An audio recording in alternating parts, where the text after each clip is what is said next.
Assalamualaikum warahmatullahi wabarakatuh. Kami dari kelompok 7 ingin mempresentasikan tentang hukum pajak dan perpajakan. Sebelumnya di sini ada anggota tim.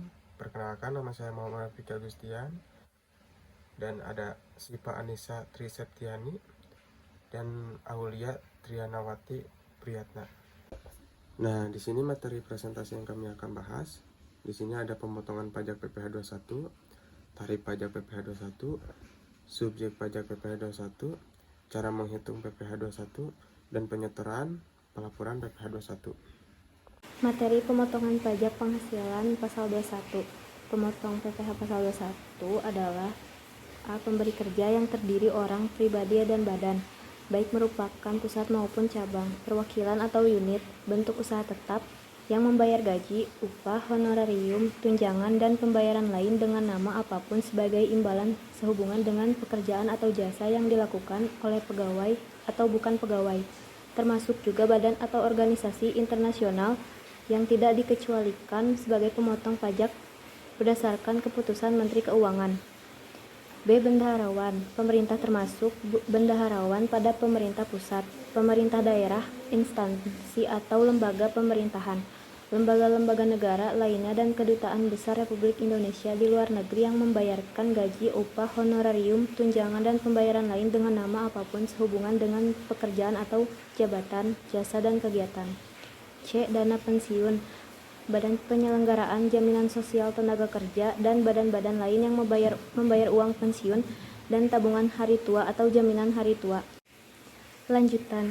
D. Perusahaan, badan, dan bentuk usaha tetap yang membayar honorarium atau pembayaran lain sebagai imbalan sehubungan dengan kegiatan jasa, termasuk jasa tenaga ahli dengan status wajib pajak dalam negeri yang melakukan pekerjaan bebas dan bertindak untuk dan atas namanya sendiri, bukan untuk dan atas nama persekutuannya.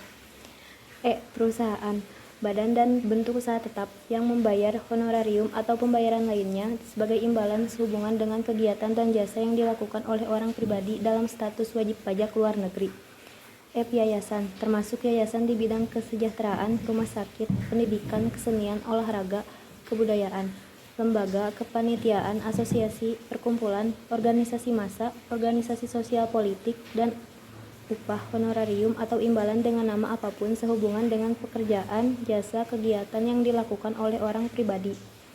G. Perusahaan, badan, dan bentuk usaha tetap yang membayar honorarium atau imbalan lain kepada peserta pendidikan, pelatihan, dan pemagangan. H. Penyelenggaraan kegiatan, termasuk badan pemerintah, organisasi, termasuk organisasi internasional, perkumpulan orang pribadi, serta lembaga lainnya yang menyelenggarakan kegiatan, yang membayar honorarium, hadiah, atau penghargaan dalam bentuk apapun kepada wajib pajak orang pribadi dalam negeri berkenaan dengan suatu kegiatan. Hak dan kewajiban pemotongan pajak.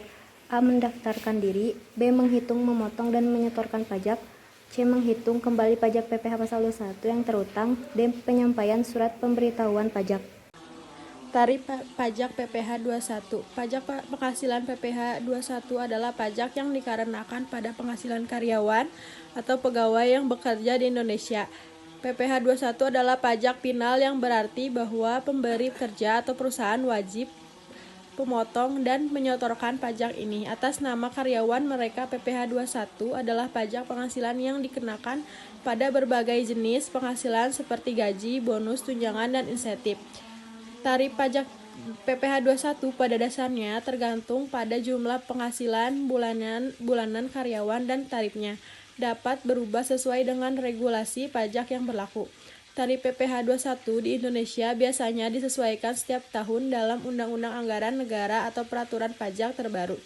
Beberapa tarif umum PPh 21 pada saat pengetahuan saya terakhir hingga tahun 2022 adalah sebagai berikut.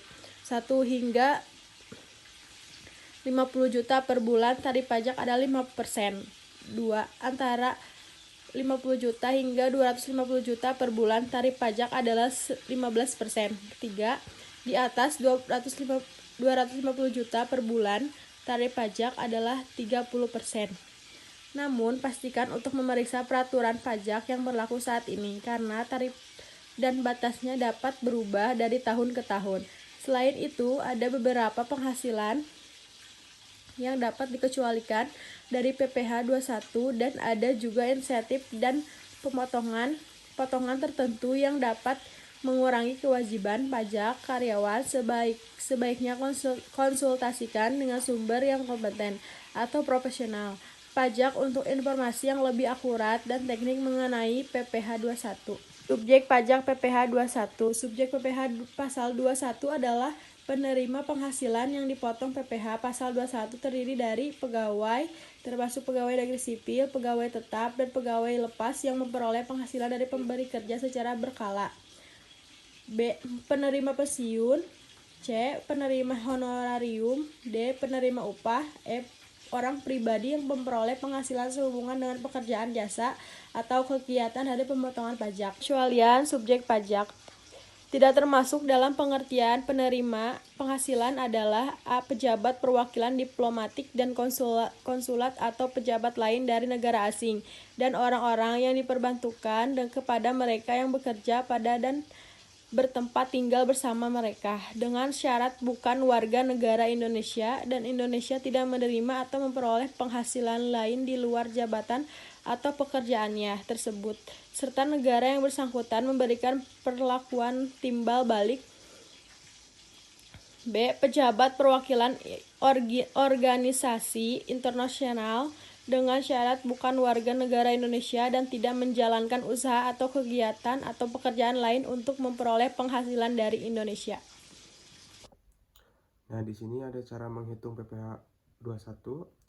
Penghitungan PPh pasal 21 dilakukan dengan mengalihkan penghasilan kena pajak dengan tarif pajak. Penghasilan kena pajak adalah penghasilan neto dikurangi dengan penghasilan tidak kena pajak atau PTKP. Penghasilan neto dihitung dengan dua cara, yaitu A. Penghasilan bruto dikurangi dengan biaya-biaya yang diperbolehkan. B. Penghasilan bruto dikalikan dengan persentase normal penghitungan penghasilan neto. Besarnya penghasilan kena pajak dari seorang pegawai dihitung berdasarkan penghasilan neto dikurangi dengan penghasilan tidak kena pajak atau disebut dengan PTKP, yang jumlahnya adalah sebagai berikut. Nah, di sini ada tabel. A. Untuk diri pegawai setahun 2.880, sebulan 240.000. B. Tambahan untuk pegawai yang kawin setahunnya 1.440, sebulan 120.000. Tambahan untuk setiap anggota keluarga, saudara, dan semenda dalam garis keturunan lurus, serta anak angkat yang menjadi tanggungan sepenuhnya, paling banyak 3 orang, Rp 1.440, setahunnya 1.440, sebulan 120.000. Besarnya PTKP ditentukan berdasarkan keadaan awal pada awal tahun takwim. Adapun bagi pegawai yang baru datang dan menetap di Indonesia dalam bagian tahun takwim, besarnya PTKP tersebut dihitung berdasarkan keadaan pada awal bulan dari bagian tahun takwim yang bersangkutan. Penyetoran dan pelaporan pajak PPh 21. Penyetoran PPh 21, pajak PPh 21 harus disetor ke Direktorat Jenderal Pajak atau DJP sesuai dengan jadwal yang telah ditentukan. Setoran dapat dilakukan melalui bank yang ditunjuk oleh DJP. Di sini ada pelaporan PPh 21. Pelaporan PPh 21 dilakukan secara periodik, biasanya bulanan, dengan menggunakan formulir yang telah disediakan oleh DJP. Laporan tersebut mencakup rincian gaji dan pemotongan PPh 21 yang telah dilakukan pada setiap karyawan. Batas waktu pelaporan dan setoran.